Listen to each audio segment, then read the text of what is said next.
Kegagalan manusia mengurus alam sekitar dengan baik dilihat sebagai antara faktor utama berlakunya masalah pencemaran udara yang serius seperti jerebu.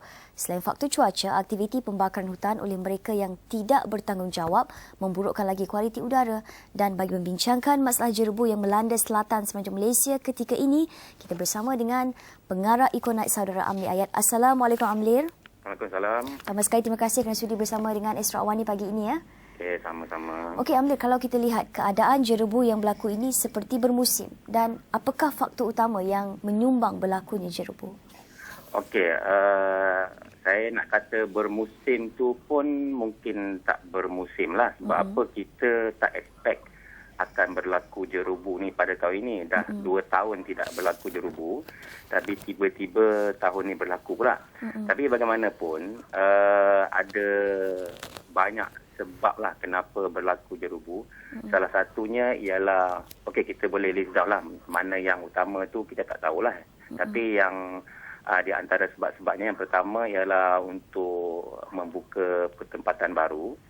Maknanya sebab penduduk dah makin ramai. Jadi kawasan-kawasan hutan ataupun kawasan paya gambut yang baru perlu dibuka. Yang kedua untuk tanam semula.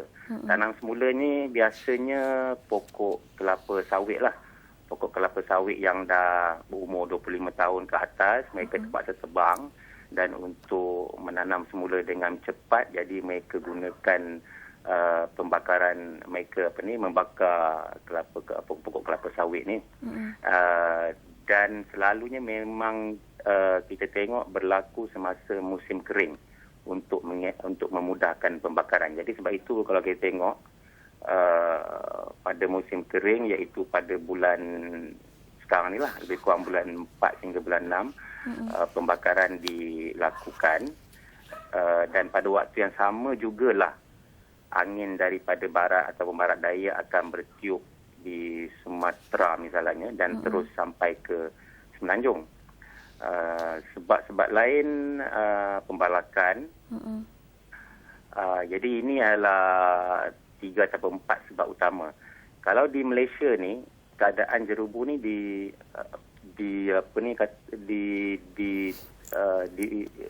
semakin teruk disebabkan oleh kenderaan yang terlampau banyak. Kemudian aktiviti-aktiviti kilang yang membebaskan asap ataupun pencemaran udara yang lain, dan juga di tahap yang lebih kecil pembakaran terbuka. Jadi ini adalah beberapa sebab kenapa berlakunya jerebu. Yang sebab-sebab lain tu mungkin ada di kawasan-kawasan di Malaysia ni, mungkin ada juga pembakaran ataupun hutan yang terbakar, tapi tidaklah begitu teruk sangatlah. Ya. Jadi Amlir, pada pendapat saya lah, mungkin saya boleh lihat ya, aktiviti manusia merupakan punca utama berlakunya kepada masalah pencemaran udara. Dan jika adanya perkara yang tidak sepatutnya berlaku ini, adakah akta sesuai yang perlu dikuatkuasakan bagi memantau keadaan seperti ini, Amlir? Okey, pertama sekali kalau bagi orang ramai, mereka haruslah mengelakkan sebarang kegiatan pembakaran terbuka, sama ada kecil ataupun besar.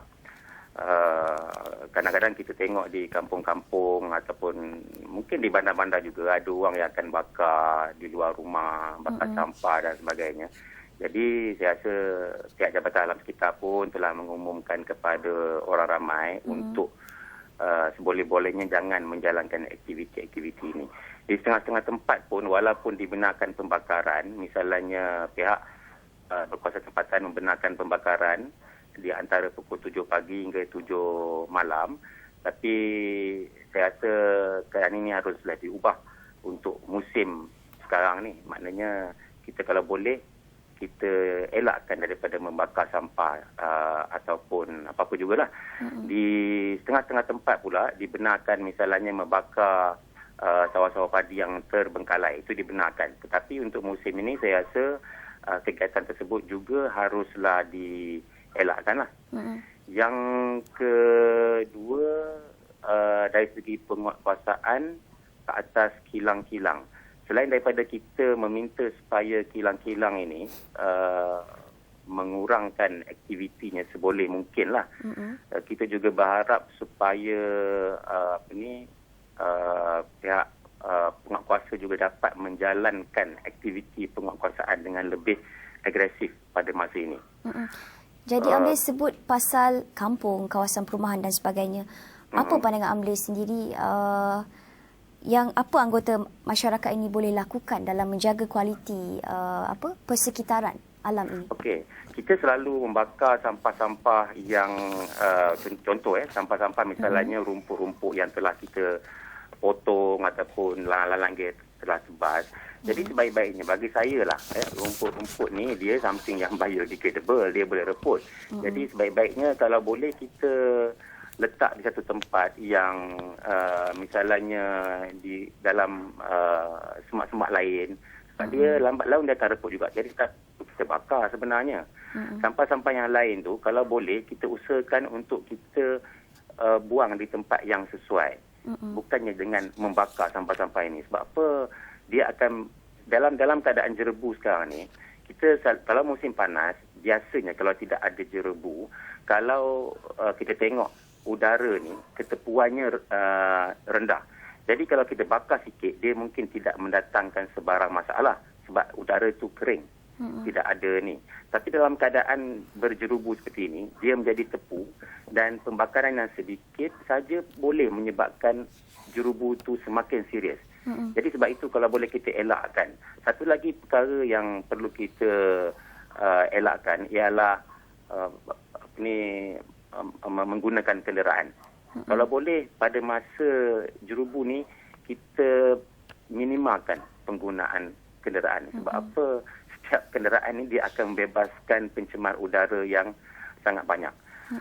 Kita juga minta supaya publik ataupun orang awam ni jangan keluar rumah lah. Kalau boleh kita minimalkan keluar daripada rumah. Sebab apa? Ia boleh menyebabkan masalah kesihatan. Saya tengok sekarang ni memang musim orang batuk-batuk, semua demam dan sebagainya. Jadi ini satu perkara yang saya rasa pihak awam pun sudah tahu. Cuma kita perlu lebih sebarkan maklumat ni kepada orang ramai dan kurangkan keluar daripada rumah. Okey, betul Amli. Dan kita harapkan semoga setiap individu berperanan dalam menjaga alam sekitar. Terima kasih Amli sekali lagi. Okey, sama-sama.